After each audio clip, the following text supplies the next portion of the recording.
Cockroach वापस से आ गए हैं दोबारा, और दोबारा से एक प्रोटेस्ट मैन्युफैक्चर किया गया है। यहाँ पर जंतर मंतर पे बातें हुई। कुछ सवाल है, आप क्या अचीव करना चाहते हो? एक पब्लिक के सामने इस मोमेंट पर भारत में बहुत गहरी समस्या है।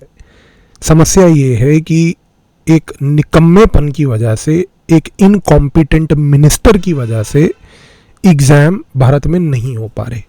जब एग्ज़ाम यहाँ पर नहीं हो पा रहे और पेपर बार बार अनफॉर्चुनेटली लीक कर जाता है, इस कॉन्टेक्स्ट में सवाल ये उठता है कि फिर जनता क्या करे। जनता की फ्रस्ट्रेशन जायज़ है, लेकिन यहाँ पर जनता की फ्रस्ट्रेशन को जिस दिशा में ले जाया जा रहा है उस दिशा के ऊपर चर्चा करना आवश्यक है।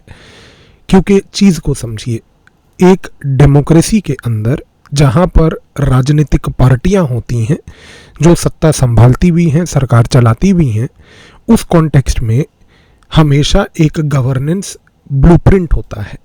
जब वो ब्लूप्रिंट कुछ इधर उधर हो जाए तो जाहिर सी बात है कि उसमें प्रॉब्लम्स दिखती हैं, जैसे कि इस केस में दिख रही है कि एग्ज़ाम को कंडक्ट करना, कुछ ऐसे इंस्टीट्यूशंस के अंदर लोगों का डेलिबरेटली बैठना जिनके अंदर कोई कॉम्पिटेंस एग्ज़ाम को करवाने की ना हो, और एक बार दो बार नहीं, रिपीटेडली एक पैटर्न बन जाना कि पेपर लीक होना ही होना है। इस कॉन्टेक्स्ट में आप डेमोक्रेसी के अंदर ये जाहिर सी बात है कि लोगों का फ्रस्ट्रेशन पोटेंशियल बढ़ेगा, बड़ा भी है, क्योंकि ये जो चीज़ हुई वो गलत भी है। लेकिन यहाँ पर कॉकरोच ने आकर क्या करने की कोशिश करी? सबसे पहले उन्होंने जनता के इस आक्रोश को पकड़ा, इसको एक ऑनलाइन वेपनाइज्ड हैशटैग वॉर के तहत ऑनलाइन प्लेटफॉर्म पर चलाया। लेकिन दूसरी सबसे बड़ी चीज़ क्या है? इस पूरे गेम प्लान में क्या इन्होंने किसी प्रकार से प्रोटेस्ट के सवाए, जहां पर लोगों ने अपनी पॉलिटिकल एनर्जी खर्ची, क्या इन्होंने पहली बात किसी भी तरीके से एक ऑल्टरनेट विजन प्रोवाइड किया? नहीं किया। अब यहाँ पर चीज़ को समझिए, आपने समाज में, सोसाइटी के अंदर एक प्रॉब्लम पकड़ी, उस प्रॉब्लम को, एक पब्लिक ग्रीवेंस को पकड़ के एक मूवमेंट चलाई, और उस मूवमेंट को आपने रैप किया एक पार्टी के नाम पे। एक पॉलिटिकल पार्टी के पास एक आइडियोलॉजी होती है, एक पॉलिटिकल पार्टी के पास एक ब्लूप्रिंट होता है, एक पॉलिटिकल पार्टी के पास एक विजन होता है। इसके पास, अगर हम कॉकरोच का देखें, आइडियोलॉजी है कि हमें निकम्मे बेरोजगार गधे लोग चाहिए। इनकी विचारधारा जो है वो है कि हमारे को यहाँ पर रेंटिंग करने के लिए 11-11 घंटे व्यक्ति चाहिए, और इनका ओवरऑल विजन और ब्लूप्रिंट है कि हमें सड़कों पे केवल प्रोटेस्ट करना है। आज देश में पेपर लीक हुआ है, एक बार नहीं कई बार हुआ है, एक पेपर नहीं कई पेपर हुए हैं। अब इस मसले में डेमोक्रेसी के अंदर समाधान क्या होता है? समाधान होता है नंबर 1 कि आप पहली बात तो इस प्रॉब्लम को हाईलाइट कीजिए, सरकार के ऊपर दबाव बनाइए, और दबाव बनाकर बोलिए कि चीज़ों को रिफॉर्म करें। रिफॉर्म करने का प्रक्रिया क्या होती है? प्रक्रिया होती है कि आप बैठिए, अपने पॉइंट्स को पब्लिकली उजागर कीजिए। आज आपने, जब से ये पेपर लीक हुआ है, और पिछले लगभग 2 महीने से ये मुद्दा चल रहा है, पिछले साल भी चला था, उससे पिछले साल भी चला था, आगे पता नहीं कितना टाइम चलेगा, लेकिन आप एक पॉइंट को ऑब्जर्व कीजिएगा। पॉइंट ये है कि जब भी पेपर लीक होता है, क्या उसके बाद कभी आपने किसी भी तरीके से, सिविल सोसाइटी हो, सिटीजन्स हो, इनकी तरफ से क्या आपने कोई प्रेस कॉन्फ्रेंस होते हुए देखी जहां पर एक विजन, एक ब्लूप्रिंट पेश किया गया हो कि भाई अब एग्जाम को कराने का तरीका ऐसा होना चाहिए? क्या एक ब्लूप्रिंट पेश किया गया कि एग्जाम में लीकेजेस को रोकने का तरीका ऐसा होना चाहिए? क्या एक ब्लूप्रिंट पेश किया गया कि एग्जाम के अंदर एंड टू एंड लेवल की इंक्रिप्शन इंश्योर करना, ताकि किसी प्रकार से आगे कोई लीकेजेस ना हो और एक फुल प्रूफ सिस्टम बन जाए? क्या उसके ऊपर चर्चा हुई? नहीं हुई। ये क्यों नहीं हुई? चीज को सोच के देखिए। क्योंकि जिस प्रकार की डेमोक्रेटिक मॉडल भारत है, उस प्रकार का डेमोक्रेटिक मॉडल विश्व में कहीं और नहीं है। मेरी आपसे हाथ जोड़कर गुजारिश है कि वर्ल्ड हिस्ट्री, विश्व इतिहास के ऊपर कुछ किताबें कभी पढ़िए। मैंने पिछले हफ्ते आपके साथ एक बुक रिकमेंडेशन किया था, अगली बार मैं विश्व इतिहास पे ही बुक रिकमेंडेशन करूंगा। शुरुआत करिए। अमेरिका जो एक डेमोक्रेसी है, भारत के लिए वो एस्पिरेशनल डेमोक्रेसी नहीं है। यूरोप जो एक डेमोक्रेसी है वो भी भारत के लिए एक एस्पिरेशनल डेमोक्रेसी नहीं है। भारत एक अपना यूनिक टेम्पलेट है डेमोक्रेसी का, जो दूसरों के लिए एक डेमोक्रेटिक टेम्पलेट बनना चाहिए। लेकिन एक चीज तय है, यूरोप की डेमोक्रेसी का एक पॉइंट है जो भारत के लिए बड़ा महत्वपूर्ण है, जो अमेरिका में नहीं है, क्योंकि अमेरिका उस मॉडल को अपना नहीं सकता। और वो पॉइंट ये है कि यूरोप की डेमोक्रेसी के जब आप इतिहास को पढ़ते हैं और डेमोक्रेटिक इतिहास को ऑब्जर्व करते हैं, आप एक पेक्यूलियर चीज देखेंगे कि यूरोप में जब समस्या आती है, कोई क्राइसिस आता है, जैसे यहाँ भारत में आया है, हर एक क्राइसिस में वहां पर सामाजिक तौर पर प्रोटेस्ट होता है, वहां पर सिविल सोसाइटी का प्रोटेस्ट होता है, विपक्षी दलों के तहत प्रोटेस्ट होता है, लेकिन तीनों अपने अपने तरफ से एक ऑल्टरनेट विजन प्रोवाइड करती हैं और वो विजन फिर पूरी मीडिया जो है वो सर्कुलेट करती है।